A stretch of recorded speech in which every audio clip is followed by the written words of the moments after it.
చెప్పారు, చేస్తా కానీ ఇప్పుడు నేను చెప్పను, చేసి చూపిస్తా అని చెప్పారు. కాకపోతే మనకు ఇక్కడ స్టేడియం అని అంటారు, ఇది స్టేడియానికి సరిపోదని చాలామంది అంటారు. వాస్తవం కూడా మనకు ఒక 7 ఎకరాలు 8 ఎకరాలు అయితేనే స్టేడియానికి పనిచేస్తుందన్న. ఇది పొడుగులా ఉన్నది ల్యాండ్, మనకు గుండ్రాగా ఉండాలి స్టేడియానికి. స్టేడియంలో అందరం కూడా మా తరఫున మీకు చెప్పడం జరుగుతుంది. అదేవిధంగా కలెక్టరేట్ వెనుక దయచేసి కలెక్టరేట్ వెనుక మాకు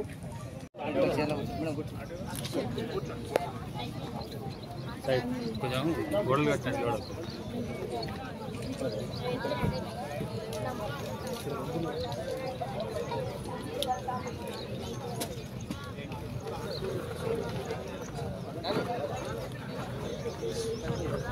కోర్టులలో నేను చదువుకున్న గ్రౌండ్ కూడా అక్కడ కలెక్టర్ మాట్లాడి అక్కడ 5 ఎకరాలు 3 ఎకరాలు 5 ఇద్దరు కలెక్టర్ మాటలు పెట్టినాం ఆల్రెడీ.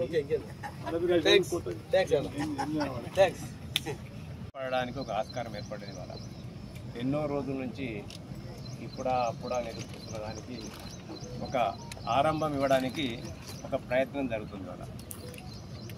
ఇవాళ ఎక్కడైతే క్రికెట్ స్టేడియానికి కావలసిన అంగు ఆర్భాటం ఏర్పాటు చేయడానికి ఎంత స్థలం అవసరమో మనం చెప్పాల్సింది కాదు. అది క్రీడాకారులు, క్రీడా నైపుణ్యం గల వ్యక్తులు, ఇంజనీర్లు వాటిని డిసైడ్ చేస్తారు.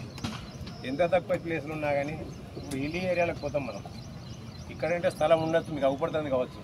స్థలం ప్లేసులకు పోతే హిమాచల్ ప్రదేశ్, షిమ్లాకు అటు ఇటు పోతే ఎంత ఉంటుంది, ఎకరం ఉంటుంది. అది అందులో నుంచి కూడా అనేక మంది క్రీడాకారులు బయటకు వస్తారు కదా. నైపుణ్యత అనేది నువ్వు ఆడేదాన్ని బట్టి ఉంటుంది, ప్లేసును బట్టి కాదు కదా. ఎంత ప్లేస్ ఇచ్చిన ఉండేదాన్ని ముఖ్యం కాదు. ఇవాళ నువ్వు ఆడే నైపుణ్యతను బట్టి, నీ తీసుకునే కోచింగ్ను బట్టి, నీ యొక్క డెడికేషన్, నేను ఎంత గట్టిగా కఠోరంగా నేను దీన్ని ప్రాక్టీస్ చేస్తాను, ఏ విధంగా నేను సాధిస్తా పట్టుదలతో పనిచేసినప్పుడు ఇవన్నీ సాధ్యమవుతాయి. 5 ఎకరాల 3 ఎకరాల 8 ఎకరాలు కాదు, ప్రజలకు అనుగుణంగా ఉండాలి, అందుబాటులో ఉండాలి. ఇవాళ సిరిసిల్ల ప్రాంతంలో ఇవాళ ఎక్కడ లేని విధంగా ఇక్కడ వాలీబాల్ కోచింగ్ ఇక్కడే ఉన్నారు రామదాస్ గారు. వాలీబాల్ కోచింగ్ స్టార్ట్ అయింది. ఇక్కడ నేషనల్ ప్లేయర్స్ కూడా సిరిసిల్ల వాలీబాల్ అకాడమీ నుంచి మనం ఇవ్వడం జరుగుతుంది. ఉమెన్ వాలీబాల్ కూడా మనం ఇక్కడ కోచింగ్ సెంటర్ ఉంది. త్వరలోనే ఆర్చరీకి కూడా ఇక్కడ మనం ఒక అకాడమీని స్థాపించుకోబోతున్నాం. గౌరవ చైర్మన్ గారు, కలెక్టర్ గారు ఆధ్వర్యంలో ఆర్చరీని ఆది శ్రీనివాస్ గారు దానికి శాశక్తుల ప్రయత్నం చేస్తున్నారు. దాన్ని కూడా ఆర్చరీ అకాడమీ కూడా మనం చేస్తున్నాం. అంటే ఒక్కొక్క దాన్ని మెట్లు సాధించుకుంటూ పోవాలి. గమ్యానికి కాని దాన్ని ముందు పెట్టుకొని ఇలా ఎంతో ఎప్పటికో వస్తాను ఊహించుకున్నాడు కాదు. ఇవాళ నాకు 10 ఎకరాల 8 ఎకరాల 12 ఎకరాల ఊరవుతారు పోతే 18 ఎకరాలు వస్తుంది. 18 ఎకరాలు కట్టుకుంటే లాభం ఏంది? మనం జనం కూడా అడిగిపోవాలి కదా. జనావాసాల మధ్యలో స్థలం ఉండాలి, వాళ్ళ అనుగుణంగా ఉండాలి. ఇలా పెద్దలు కలెక్టర్ గారు ఏం చెప్పారంటే ఇక్కడ ఇంచుమించు 4 నుంచి 4.5 ఎకరాలు ఇక్కడ దొరుకుతుంది. క్రికెట్ స్టేడియం నిర్మించుకోవడానికి ఇది అనుగుణంగా సరిపోతుంది. ఒకవేళ నిజంగానే సరిపోదు అనుకున్నప్పుడు ఇచ్చి కూడా వేస్ట్ కదా, వారు కూడా ఆలోచిస్తారు కదా. ఇది ఇవ్వాల వద్దా అనేది ఆలోచిస్తారు కదా, ఇచ్చి కూడా వేస్ట్ అయితే కూడా వారు కూడా ఆలోచిస్తారు కదా. కాబట్టి దయచేసి మీరు అందరూ కూడా ఒకటే ఆలోచించాలి. వాళ్ళ ఇలా ఒక పని ప్రారంభమవుతుంది, ఒక స్టెప్ ముందుకు పోతుంది. ఇవాళ పోతున్నప్పుడు దానికి మనం అందరం కూడా అనుకూలంగా పోయి తర్వాత దానికి అనుగుణంగా ఇంకేమైనా మార్పులు చేర్పులు ఉంటే చేసుకోవడానికి పెరుగుతున్నప్పుడు పెరిగిందనుకోండి, ఇంకా సామర్థ్యం పెరిగిందనుకోండి. ఇక్కడ మీరు అన్నట్టు 1000 మంది 100 మంది కోచింగ్ వచ్చిందనుకోండి, సరిపోలేదనుకోండి బయటికి పోదాం. ఇంక బయటికి ఎక్కడ పోయి చూస్తున్నాం. ముందుగానే ఇలా పిల్ల ఉట్టక ముందే కుల్ల ఉట్ట పెట్టినట్టు ఇవాళ మనం ముందుగానే ఆరంభ శూరత్వం నుంచి తర్వాత వెల్లకిల పడితే ఏం లాభం? ఇవాళ ఉన్నంతలో సర్దుకొని దాన్ని మనం తీసుకోవాలని చెప్పి మీరు అందరూ కూడా దీన్ని సహృదయంతో మొదటి నుంచి కూడా మేము అంటుంది ఒకటే, 5 ఎకరాలు అయితే అనుగుణంగా ఉంటుంది, 5 ఎకరాలు సరిపోతుంది. కలెక్టర్ గారు ఏమన్నారంటే 4.5 ఎకరాలు మీరు అన్న దిశగా ఇక్కడ వెళ్తుంది. ఇక్కడ ఈ స్థలం అంతా కూడా తీసినట్టయితే 4.5 ఎకరాలు వెళ్తుంది. అటు ఇటు చూసినా కానీ 5 ఎకరాలకు ఇంచుమించు అటు ఇటు జరుగుతుంది అని వారు చెప్పడం జరిగింది. వాళ్ళ ఇంకోటి జనావాసాలకు దగ్గర ఉంటుంది, పక్కనే ఆహ్లాదకరమైన వాతావరణం ఉంటుంది, మంచి స్వచ్ఛమైన గాలి వస్తుంది. ఇవాళ టెంపుల్స్ ఉన్నాయి, పక్కనే మార్కెట్ ఉంది, ఇవన్నీ కూడా ఉంటాయి. కాబట్టి జనావాసాలకు దగ్గర ఉంటుందని చెప్పి దీన్ని వారికి వారుగా స్వయంగా దీన్ని పర్యవేక్షించి దీన్ని వారు చెప్పడం జరిగింది. వాళ్ళ మీరు అన్నట్టు ఇక్కడ ఎస్పీ ఆఫీస్ కిందనో, SP office back side collector office కిందనో ఉన్నట్టయితే చాలామందికి భూములు ఇచ్చిండ్రు. అక్కడ ఇవాళ ఈ సంఘాలకు ఆ సంఘాలకు అన్నిటికీ భూములు ఇచ్చిండ్రు. అవన్నీ ఏడున్నాయి, నీళ్ళల్లో ఉన్నాయి. ఆ భూములన్నీ కూడా ఇవాళ నీళ్ళలోనే ఉన్నాయి. నీళ్ళు వస్తే వర్షాకాలం వస్తే ఆ భూములన్నీ కూడా నీళ్ళకే పోతాయి. ఇవాళ మనకు అనుగుణంగా ఉండాలి, ఏ కాలమైనా మనకి స్థలం ఉపయోగపడే మాదిరిగా ఉండాలి వాళ్ళు. కాబట్టి దాని గురించి ఆలోచిస్తారు. వారికి నేను ఒక విజ్ఞప్తి ఏంటంటే నిజంగానే ఇది అనుగుణంగా లేకున్నట్టయితే మనకి ఇది అనుకూలించకపోయినట్టు క్రికెట్ స్టేడియానికి ఎవరు కూడా దీన్ని రేపు ఇంజనీర్లు వచ్చిన తర్వాత టెస్ట్ చేసినప్పుడు ఇది పనికిరాదు. ఎందుకంటే వాళ్ళ కొలతలు ఉంటాయి కదా. క్రికెట్ స్టేడియానికి కావాల్సిన పిచ్ నుంచి ఇక్కడ ఇటు నుంచి ఎంత ఉండాలి, అటు నుంచి ఎంత ఉండాలి, వెనక సైడ్ ఎంత ఉండాలి వాళ్ళే నిర్ణయిస్తారు వాళ్ళ. కాబట్టి ఇవన్నీ నిర్ణయాల తర్వాత ఒక నిర్ణయానికి వారు కూడా వస్తారు. అప్పుడు ఒకవేళ మార్పులు చేర్పులు అవసరమైతే తప్పకుండా తీసుకోవడం జరుగుతుంది. నాకు తెలిసిన మేర వారు అన్నింటిని కూడా పరిశీలించిన తర్వాతనే ఈ నిర్ణయానికి వచ్చి ఈ స్థలము మనకు అందుబాటులో ఉంది, దీన్ని ఇవ్వడం మనకు చాలా సులువు. త్వరలోనే ఇవాళ ఎప్పుడో చేస్తాం ఏదో చేస్తామని చెప్పే బదులు ముందుగా ఉన్నంతలో దాన్ని స్టార్ట్ చేసింది ఉత్తమం. ప్రజలకు అందుబాటులోకి సౌకర్యాలు తీసుకురావడం వల్ల మనలో ఏదైతే నిర్వీర్యంగా పోతున్న శక్తి ఏదైతే ఉందో క్రీడా శక్తి స్ఫూర్తి ఏదైతే ఉందో అది నిర్వీర్యంగా పోతుంది. దాన్ని మనం వెలికితీసి ఈ ప్రపంచానికి చాటి చెప్పాలి. ఒకవైపు ధార్మిక క్షేత్రం, ఇప్పుడు సీనన్న గారు అన్ని విధాలా కష్టపడి ధార్మిక క్షేత్రాన్ని అనేకమైన వేములవాడ ధార్మిక క్షేత్రం చేస్తుంది వాళ్ళ దాన్ని. అదే మాదిరిగా ఆ మధ్యలో రావడానికి అనేకమైన గవర్నమెంట్ భూమి ఉంటే ఇంకా అనేకమైన సంస్థలు రావడానికి ఆస్కారం ఉంటుంది. అక్కడ ప్రభుత్వ భూములకు దగ్గర ఆఫీసులకు దగ్గర ఉంటే అనేకమైన ప్రభుత్వ సంస్థలు కూడా వస్తాయి ఇవాళ. కాబట్టి వాటికి కూడా ఉపయోగపడుతుంది. ఇది వాగొడ్డు నుండి మంచిగా ప్రశాంతంగా ఉంటుంది. ఇవాళ రేపు పొద్దుగాల బతుకమ్మ పండుగ ఆడుకోవడానికి కూడా ఇది కూడా ఇక్కడ కూడా బతుకమ్మలు ఆడుకోవచ్చు. పట్టి ఉంటాం కదా దీన్ని బతుకమ్మలు ఆడుకోవచ్చు. రేపు ఇక్కడ మళ్ళీ మనం దసరా పండుగ చేసుకోవచ్చు. రేపు పొద్దుగాల వినాయక నిమజ్జనప్పుడు కూడా దీన్ని ఉపయోగించుకోవచ్చు.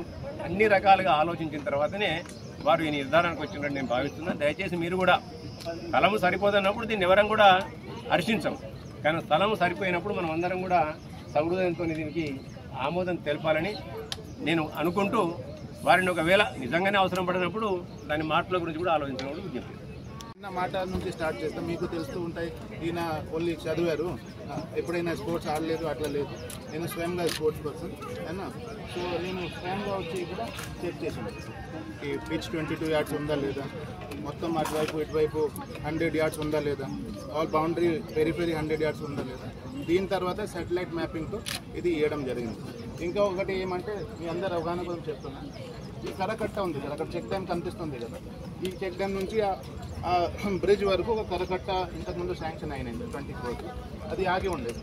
ఆగిన తర్వాత ఇప్పుడే కొత్తగా అది శాంక్షన్ చేయడం జరిగింది. అక్కడ నుంచి ఇరిగేషన్ అడ్వైజర్ గారు మాకు ఫోన్ చేసి ఇమీడియట్లీ శాంక్షన్ చేయాలి.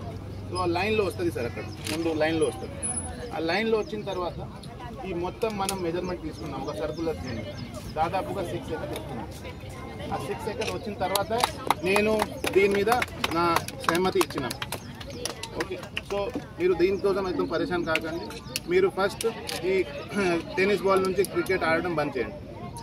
ఓకే, మీరు డ్యూస్ బాల్తో ఆడాలి. దీనికి ఫ్యూచర్ ఉంటుంది, ఈ టెన్నిస్ బాల్కి ఫ్యూచర్ లేదు సార్. సో దయచేసి మీరు ఎక్కడైనా కోచింగ్ ఇస్తే కూడా డ్యూస్ బాల్తో ఇవ్వాలి. Both red and white, swing reverse swing అన్ని నేర్పియాలి ప్లేయర్స్కి. అది మా ముఖ్య ఫోకస్ ఉండాలి.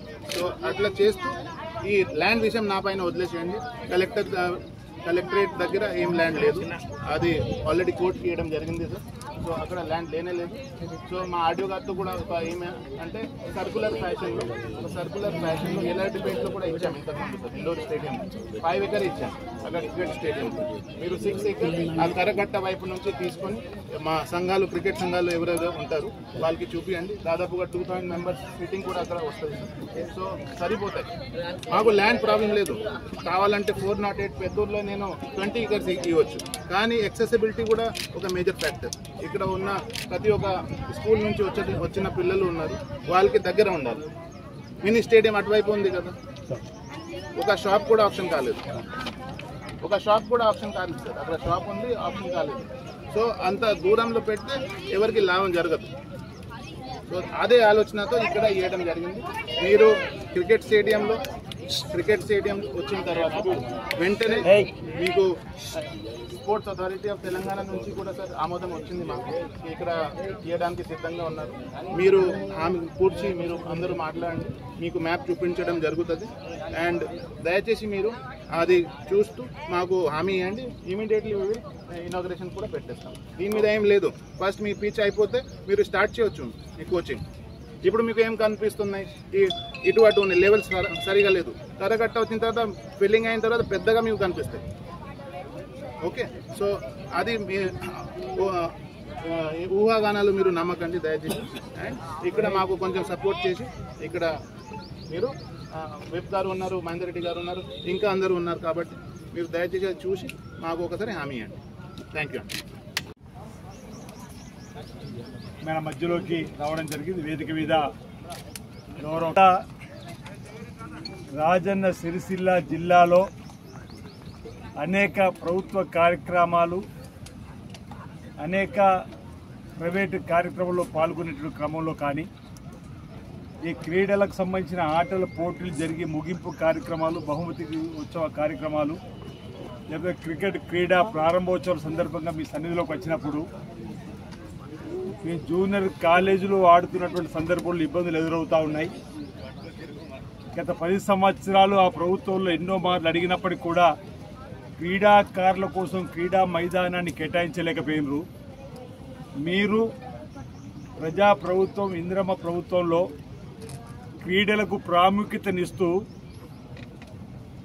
గౌరవ ముఖ్యమంత్రి రేవంత్ రెడ్డి గారి నాయకత్వంలో ఒక స్పోర్ట్స్ యూనివర్సిటీని ఏర్పాటు చేసినారు. సీఎం కప్ను క్రీడా జ్యోతి అన్ని జిల్లాలకు తీసుకొచ్చిన క్రమంలో రాబో ఒలింపిక్లో కూడా తెలంగాణ నుంచి బంగారు పథకాలు తీసుకురావడం కోసం తెలంగాణలో ఉంటున్న క్రీడాకారులు సమాయత్తం చేసేటువంటి యత్నంలో ఈ ప్రభుత్వం ఉంది. కాబట్టి మీపై ఒక నమ్మకం ఉంది. మాకు క్రీడా మైదానం ఇవ్వాలని చెప్పని కోరినప్పుడు నాకు బాగా గుర్తు, వేదిక మీద పెద్దలందరం కూడా సభలో ఉన్నాం. ఆ వేములవాడలో కూడా ఇదే విధంగా అడుగుతూ ఉన్నారు. అక్కడ కూడా 5 ఎకరాలు క్రీడా మైదానానికి ఇవ్వాలని చెప్పి జిల్లా కలెక్టర్ గారిని కోరి ఉన్నాను. ఇప్పుడు మీరు అడుగుతున్నారు కాబట్టి తప్పనిసరి ఒక నమ్మకం ఉంది. మీకు కూడా ఒక 5 ఎకరాల క్రికెట్ మైదాన స్థలాన్ని సిరిసిల్ల పట్టణం ఆనుకుని ఏర్పాటు చేస్తామని చెప్పి ఆ రోజు మాట ఇచ్చినాం. ఆ మాట ప్రకారం ముందుకు పోయే క్రమంలో సరే 8 ఎకరాలు 10 ఎకరాలు 20 ఎకరాలు ఇవ్వడానికి ఏం అభ్యర్థులే ప్రభుత్వానికి, కానీ సిరిసిల్లకు సుదూరం ఉంటే ఎవరు పోయే పరిస్థితి లేదు. మేము వేములవాడలో ప్రాక్టికల్గా చూసినాం. వేములవాడలో 8 ఎకరాలు ఒక దగ్గరికి ఇద్దామంటే ప్రాక్టికల్గా క్రికెట్ క్రీడామణులు వచ్చి అన్న అంత దూరం మేము పోలేము, వేరే పట్టణానికి కానుకున్నట్టు ఇచ్చినట్టయితే బాగుంటుందని. అలాంటి ఇక్కడ సిరిసిల్ల పట్టణానికి కానుకున్నటువంటి ఇది ఒకవేళ మనం క్రికెట్ మైదానంగా మార్చుకున్నట్టయితే ఇందులోనే బతుకమ్మకు సంబంధించిన పండుగ వచ్చినప్పుడు ఆడుకోవచ్చు. ఈరోజు అనేక క్రీడా మైదానం, లాల్ బహదూర్ స్టేడియంలో అనేక పండుగలు చేసుకుంటలేమో. లాల్ బహదూర్ స్టేడియం నడిబొడ్డు ఉన్నటువంటి హైదరాబాద్లో ప్రతి ప్రభుత్వ కార్యక్రమాన్ని కూడా నిర్వహించుకుంటున్నాం. ముందుగా ఇక్కడ క్రీడా మైదానాన్ని డెవలప్మెంట్ చేసిన తర్వాత ముందుగా మీకు ఒకటి విజ్ఞప్తి చేస్తున్నా, క్రికెట్ ఆడడానికి ఉపయోగపడుతుందా లేదని చెప్పని ఆ క్రీడా నైపుణ్యత ఉన్న ఇంజనీర్ల మీద వదిలిపెట్టండి. వాళ్ళు వచ్చి స్టేడియం పనికొస్తా అంటే తీసుకోండి. మీకు మీరుగా మనకు మనంగా ఈ విధంగా ఆ విధంగా అనేటువంటి దాని మీద ఆలోచనతో పోతే, ఒక మిత్రుడు అన్నాడు గతంలో ఈయనపాయే నీ అచ్చనకిస్తే ఆగరాదు అంటున్నాడు. అరే 10 ఏళ్ళు నువ్వు ఈయనపోతివి, మళ్ళీ నువ్వు ఇప్పుడు వచ్చేది ఉంది ఎప్పుడు ఇస్తావు? అదే కోడిగుడ్డుకి ఈకలు మీరని నేను చెప్తున్నారు. కోడిగుడ్డుకు ఈకలు పీక విధంగా మీరు అధికారంలో 10 ఏళ్ళు ఇవ్వరు. ఇప్పుడు ఈ ప్రభుత్వం ముందుగా చిచ్చే ప్రయత్నం చేస్తుంటే ఇక కొద్ది రోజులు అవుతాం మేము ఇవ్వమా? అసలు నువ్వు ఎక్కడొస్తావు అధికారంలో ఉంటున్నావు? ఈ అంశాలను తెలివి అనుకుందని అనుకుంటున్నారు. ఇవన్నీ విషయాలు మా దృష్టికి వస్తున్నాయి. మేము ఇచ్చిన మాట ప్రకారం సిరిసిల్ల పట్టణాన్ని కానుకున్నటువంటి ప్రాంతంలో మీకు ఇచ్చే ఏర్పాటు చేస్తున్నాం. ఇప్పుడు కలెక్టర్ గారు చెప్పినట్టుగా మీ అంతర్గతంగా అనేక అంశాలు మాట్లాడుకుంటాం. అవన్నీ విషయాలు బయట చెప్పలేము. మీరు ఒకటేసారి మీకు ఫంక్షన్లు ప్రైవేట్ మహేంద్రాలు కూడా ఇప్పుడు మనం అనుకున్న ప్రకారం జరిగేటట్టుందని వారితో కూడా మాట్లాడింది. ప్రైవేట్ ఫంక్షన్లు కార్తీక్ చెప్పిన రామలింగారెడ్డి ప్రైవేట్ మీరు అనుకున్నట్టుగా జరుగుతుందని. కానీ అన్ని అంశాలు లోతుగా చర్చించలేము కదా. అన్ని అంశాలు ఇప్పుడు వారు చెప్పారు. ఇక్కడికి చెక్ డ్యామ్ ఎత్తున్న క్రమంలో కరకట్ట నిర్మాణం చేయాలనుకుంటున్నామని. ఆ క్రమంలో ఇటు ఇబ్బంది కాకుండా చూడాలని చెప్పని ప్రయత్నం చేస్తారు. సరే ఇక్కడ ఒకరిద్దరు వచ్చి మా స్థలం అంటున్నారు. నిజంగా నిరుపేదలు బహుపేదలు ఈ భూమి మాది అని చెప్పిన వాళ్ళు ఉండుంటే తప్పనిసరిగా వాళ్ళకి ఈ భూభారదస్తుంది. వాళ్ళకు కూడా నిజంగా ఈ భూమి పోయి ఉంటే నిరుపేదలు అయితే వాళ్ళకి భూమి లేకపోతే ఇచ్చే బాధ్యతలు కలెక్టర్ గారు తీసుకోమని ఈ సందర్భం కోరుతున్నాం. మనం వాళ్ళు ఒకరు గుంజుకోవాల్సిన ఆలోచన మనకు లేదు. మా దగ్గర కూడా ఎవరైనా మాది అనిస్తే ఇప్పుడు మా రుద్రంగిలో ఏటీసీ జూనియర్ కాలేజ్ తీసుకొని వస్తున్నాం. అక్కడ ఒక 2 ఎకరాలు పోతున్నది. వారికి ఇంకొకటి ఇస్తా అని చెప్పి మాట ఇచ్చినాం. మొత్తం గుంజుకునే పరిస్థితి చేస్తలేం రుద్రంగి ఏటీసీలు. అట్లనే ఇక్కడ కూడా అదే విధంగా ప్రయత్నం చేయడానికి కోసం భూభారత చట్టం వస్తుంది, అసైన్మెంట్ కమిటీ వస్తుంది, దానికి జిల్లా ఇన్ఛార్జి మంత్రి గారు ఉంటారు. దయచేసి మనం దీన్ని క్రీడాభిమానుల కోసం క్రీడాకారుల కోసం ఒకవేళ నైపుణ్యత కలిగినటువంటి మీ క్రీడా మైదానాలు చూసినటువంటి వాళ్ళు వచ్చి సరిపోద్దని మాత్రం మీరు తీసుకుంటే మనకు బాగుంటుంది. లేదు మీరు నిజంగా రంజీలో ఆడిచ్చేటువంటి సందర్భం మీరు ఇస్తా అంటారు కదా, రేపు రంజీలో ఆటగాడు వచ్చిన తర్వాత ఈ సిరిసిల్ల నుంచి మనం చేసినట్టయితే ఇంకా మెరుగైన అప్పుడు సిరిసిల్ల పట్టణం పెరిగిపోతుంటే ఇంకా సరిపోలేదంటే ఇంకో దగ్గర కూడా మనం మళ్ళీ మనం లాల్ బహదూర్ స్టేడియం నుంచి గచ్చిబౌలికి పోయినాం. గచ్చిబౌలి నుంచి ఇప్పుడు స్పోర్ట్స్ న్యూస్ 4th సిటీ వస్తూ 4th సిటీలో కూడా ఇంచుమించు 100 ఎకరాలు కేటాయించారు రేవంత్ రెడ్డి గారు. అంతర్జాతీయ ప్రమాణాలతో క్రీడా మైదానాలు తీసుకొస్తుండ్రు. అట్లా కూడా భవిష్యత్తులో మన సిరిసిల్లను కూడా ఇంకా ఉన్నతమైన స్థానంలోకి వెళ్ళినప్పుడు ఇంకో దగ్గర కూడా మీరు అన్న 8 ఎకరాలు కానీ 10 ఎకరాలు కానీ తీసుకుందాం. ఇప్పుడు ఈ టౌన్కు దగ్గర ఉంది, సైకిల్ వేసుకొని రావచ్చు, నడిచి రావచ్చు, వాకింగ్ రావచ్చు, మంచి వాతావరణం. నేను ఇక్కడ సిరిసిల్ల పట్టణ ప్రముఖులు విజ్ఞప్తి చేస్తున్నాను. ఇదేదో క్రీడా మైదానం క్రికెట్ వాళ్ళకి ఇస్తున్నారు, ఇది మనకి ఎట్లా బతుకమ్మ ఆడటానికి అని చెప్పాను, లేకపోతే ఇతరత్ర ఎవరు ఆందోళన చెందవలసిన అవసరం లేదు. ఈ క్రీడా మైదానం ప్రభుత్వం ఆధీనంలో ఉంటుంది కాబట్టి ప్రభుత్వ ప్రతి కార్యక్రమం ఇందులో చేసుకోవడానికి అవకాశం ఉంటుంది. ఎవరు కూడా ఆందోళన చెందవలసిన అవసరం లేదని చెప్పి సిరిసిల్ల పట్టణ ప్రముఖులకు నేను ఈ సందర్భంగా విజ్ఞప్తి చేస్తూ, దీన్ని మీరు అనుమతి తీసుకునేది తప్పనిసరి 5 ఎకరాల స్థలం 6 ఎకరాల దాకా వెళ్ళడానికి అవకాశం ఉంది. మీకు 6 ఎకరాలు వద్దనుకుంటే 5 ఎకరాలు ఇస్తారు సార్, అంతే కదా.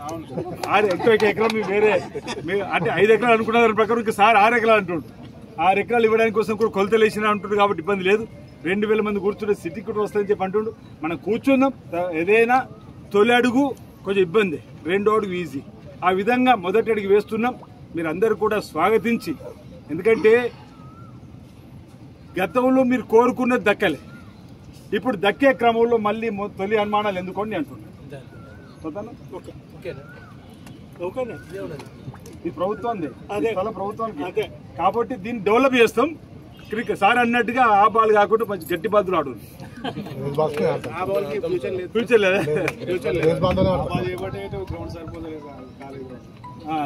కాలేజ్ గ్రౌండ్ కదా పెద్దగా ఎక్కువ అంటే ఉందంటుండు కదా. నీవు సెంటర్ ఎటు 100 చూడండి ఉంటేనే తీసుకోండి, లేకపోతే ఆగు.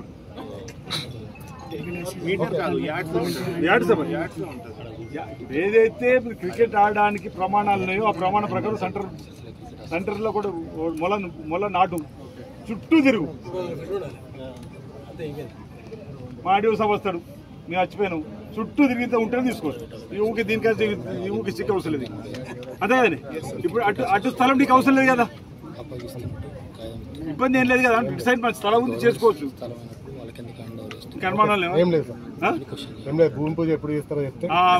ఇప్పుడు చెప్పండి, మీరు అనుమానం లేవట్టు చేద్దాం. అందరికి నమస్కారాలు. రాబో రోజుల్లో కూడా ఇంకా మెరుగైనటువంటి కార్యక్రమాల్ని అమలు చేసుకుంటూ ముందుకు పోదాం. ఇప్పుడు మీ అందరికీ నమస్కారాలు. Thank you. మీ గురించి మనం మాట్లాడినాం. దేనికోసం మాట్లాడు సార్? వచ్చిందా?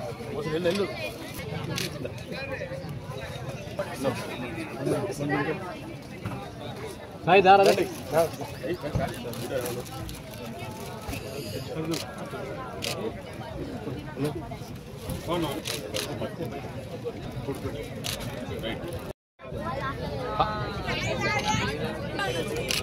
Very good. లేకుండా